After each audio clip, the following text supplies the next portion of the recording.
Hello.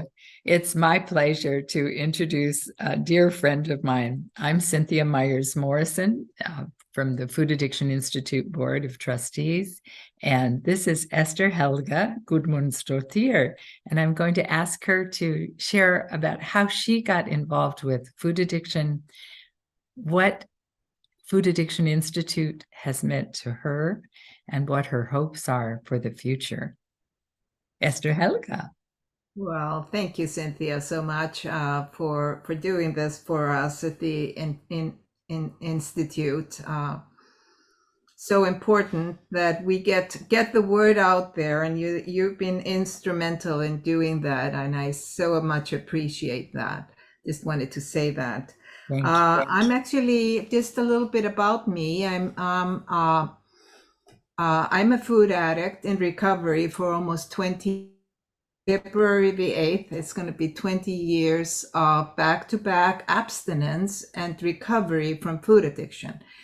And coming from that place, I feel so privileged because there's so many that haven't even heard that there is such a thing as food addiction. And to have been one of the lucky people to find recovery for it, it is, kind of initially gave me the push and to get the word out. So that's kind of where I've been after I got abstinent and recovery. I've worked in the field. I used to be an opera singer and a choir director, and I did all kinds of shows and fun. Worked with people a lot, and we did. And here in Iceland, I'm from Iceland, a resident, and brought up here. And but I tell you, when I was in the food, I was probably about 130 pounds more than what I weigh today. And after I got abstinent, and I've been able to, or without any problems since I'm abstinent and in recovery, keep that weight up for all these years.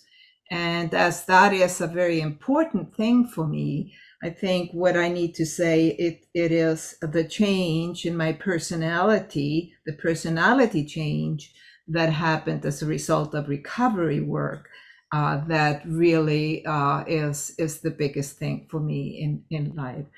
So I'm one of those really low bottom food addicts. At the end of my food addiction, food addict's career, as I say sometimes, I would wake up in the morning, I'd eat the whole day, sometimes more, sometimes less, but probably not often more than like 20-30 minutes in between having to have some. And I had tried like everything in the world. I had been exceptionally a healthy person from very young age. I had done vegan, I had done raw foods, I had done, everything imaginable to be healthy under the sun, really.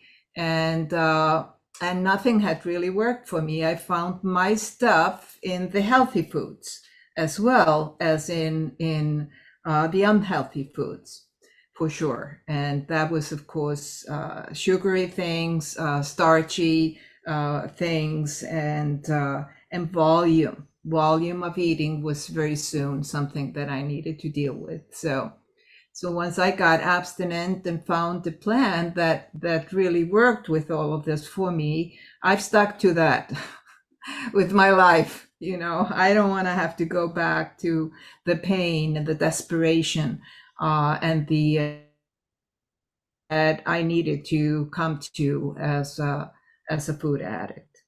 I just want to say that a lot of people in the field of addiction minimize, and most people minimize what food addiction is. But food addiction is maybe a complex disease, but it is a disease of desperation. We do and do and do and try and try and try. And if and when we don't get the right suggestions to what to do, we are doomed for repeated failure in our lives. And if and when we don't know that this is like a medical condition, a biological disease, if we're never told that, we automatically think that this must be because I'm such a bad character, I'm lazy, I'm not just doing things well enough, and my self-esteem gets really rock bottom every time I have tried and done. So finally, I got a program that helped me get to a place where I haven't had to fail, but I've needed to work on my recovery, and I still do.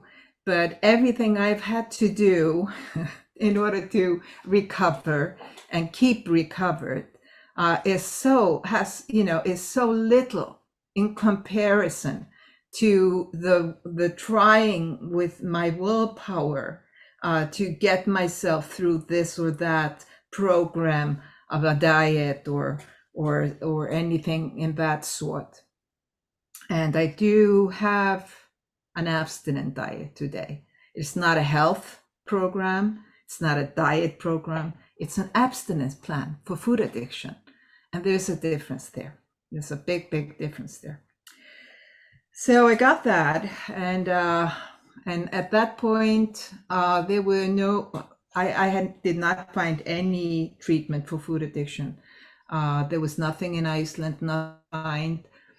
And but I was lucky enough to find a 12-step program that really, really got me into recovery. And that is a program I do to this day.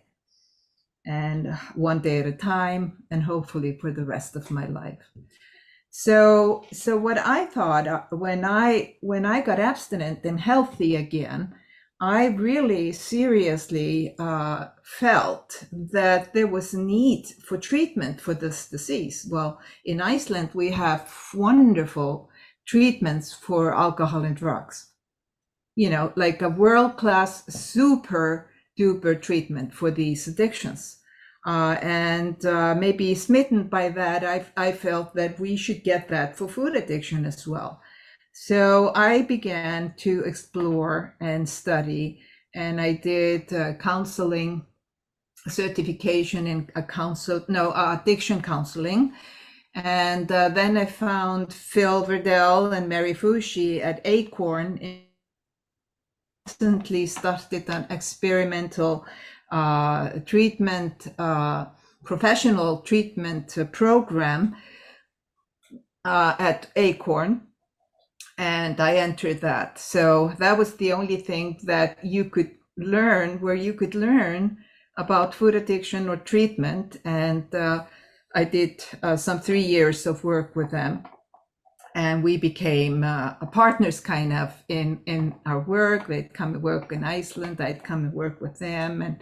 And I've continued to work with Acorn, now Shift, through the years. And so I began a treatment center here in Iceland, and for this February coming up, it's going to be 17 years that we've been treating people here in Iceland for food addiction. More than 3,000 people have come into treatment, and we've had really, really good success rate. That's like 70% in the first year.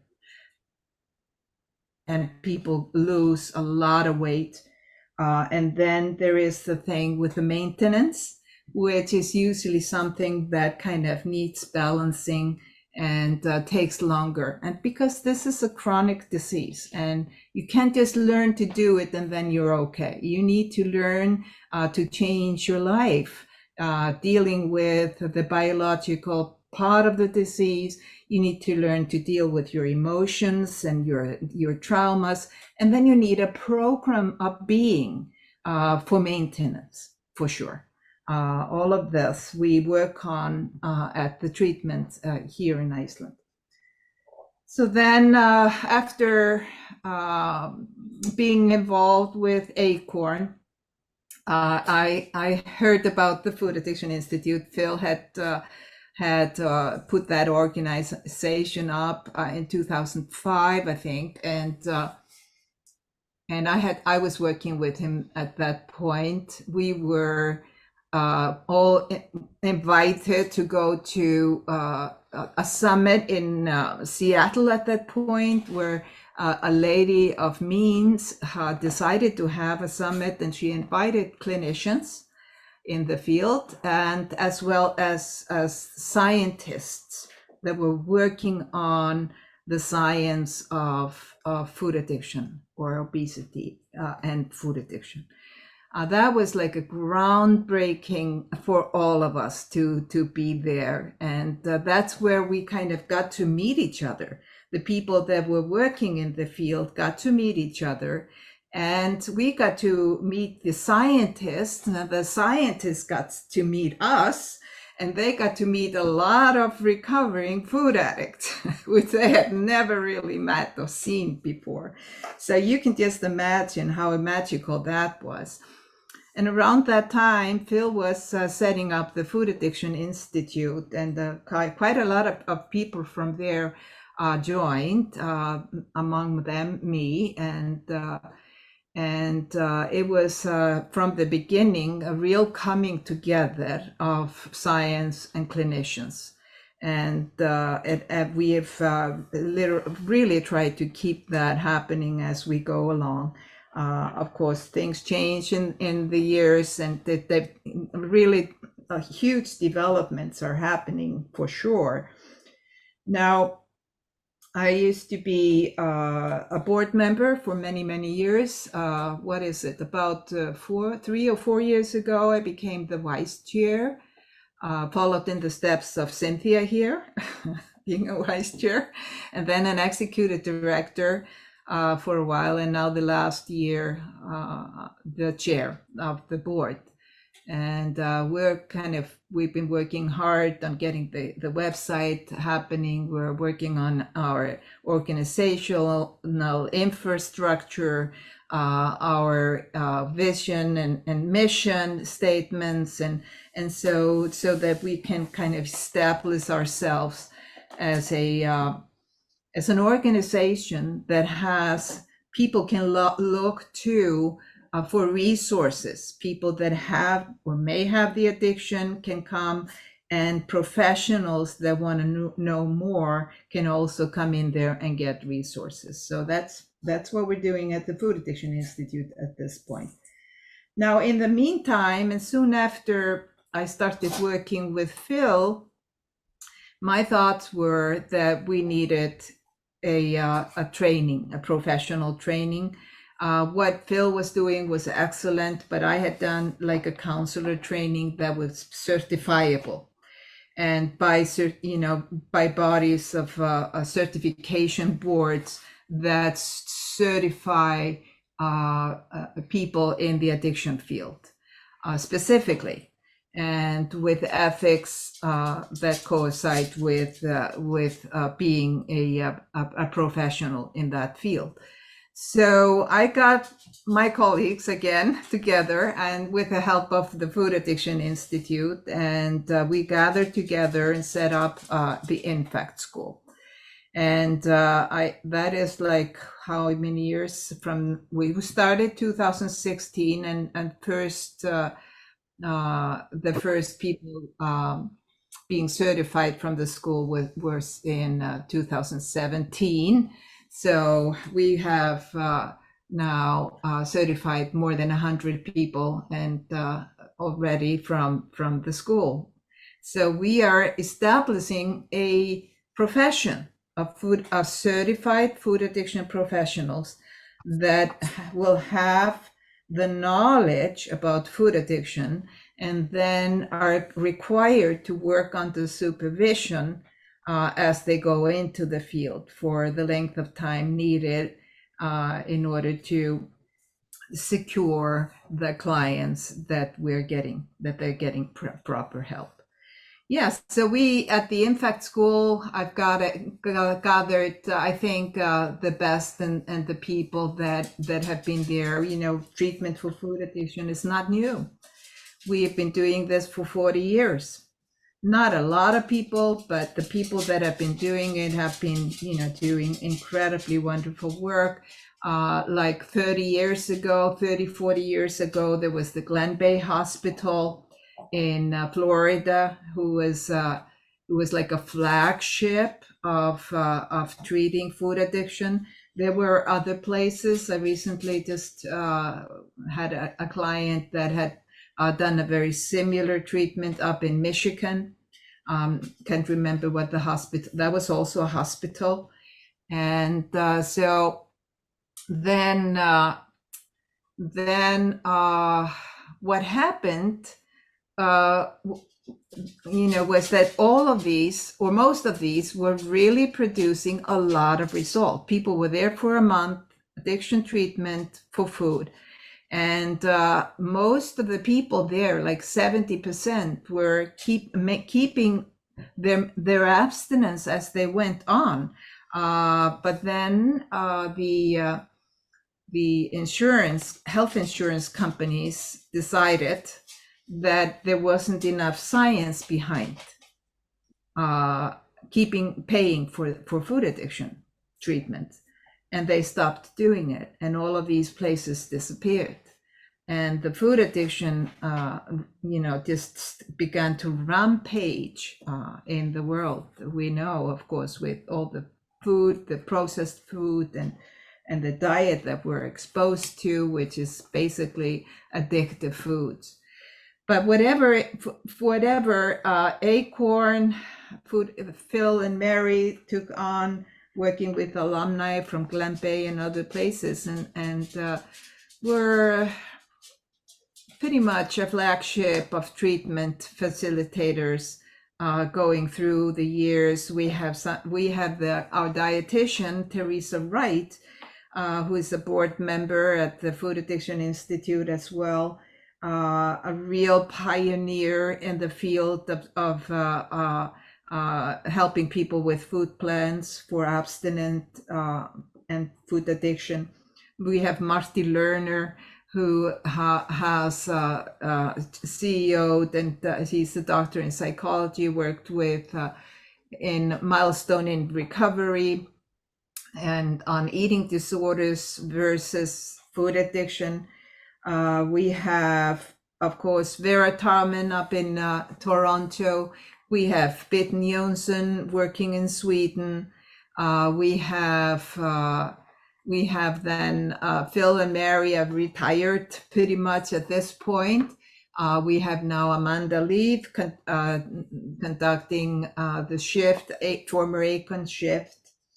And we have now, of this age, a lot of alumni of INFACT beginning to work in the field in so many different ways and fashions.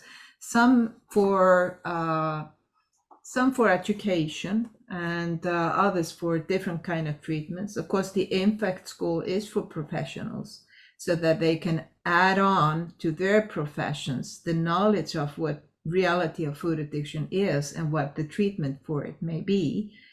And then we have students that have done that training and escalated into doing more education in different fields like addiction counseling. Just I was interviewing Vanessa Kessler this morning, actually. She is a German residing in Australia, just finished her master's in counseling, and working primarily in the field of food addiction treatment, and many others. And of course, Cynthia, being one of the alumni, has really made a lot of difference with her knowledge and gathering information, and being instrumental in doing that. And finally, what I want to say and talk about is actually where Cynthia is spearheaded, which is what we really need to have happen in this world of food addiction and treatment for it, is the acknowledgement of food addiction as a disease or a medical condition.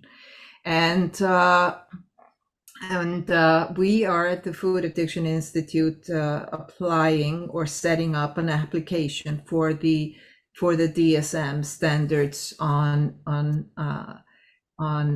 disease. And in the final phases, probably and hopefully, of getting that done. And Cynthia Myers and with her frisky flock of people have been doing a lot of work. We had actually had Heidi Guyver and another group do an application for the ICD for the World Health Organization. Still replying there to them denying that application, and we're optimistic that steadily and surely they will have to look at the science behind what we're doing, because today there is no lack of science. There's no lack of science, for sure. Okay, so I'm not sure what else to say. And I could name a lot of my students from INFACT that are doing great things, like Judy and David Wolf, like Sandra Elia up in Canada, like, I don't know, Clarissa Kennedy and Molly Painshop and Sippy from Israel. And also, of course, our Jordanian people that are doing like incredible work in Jordan in the treatment of food addiction there, where it's really sorely needed. In the Middle East, there's like a lot of obesity and diabetes is on the rampage there. And yeah, so I'm sorry, you guys that are listening, that I didn't remember your names, but you're in my heart here for sure, all of you. And you are our troops going forward, like me and many of us. We're still active and will be until, we're just going to be locked in the coffin. I'm pretty sure we're not going to be able to let go of our passion in the field of Food Addiction Institute. And I hope all of you that hear this, join us in the Food Addiction Institute, become a member, a supporter of food addiction recovery and treatment methods. Oh, Esther Helga, thank you so much. What a delight to hear you and to hear your personal story and the road that you have traveled thus far and your hopes for the future, because we're continuing. I am one of those that when I'm knocked into the coffin or whatever, I will still be passionate about food addiction as I see you. Thank you so much for being with us today and every day in the world of food addiction and foodaddictioninstitute.org. Thank you. Thank you, Cynthia.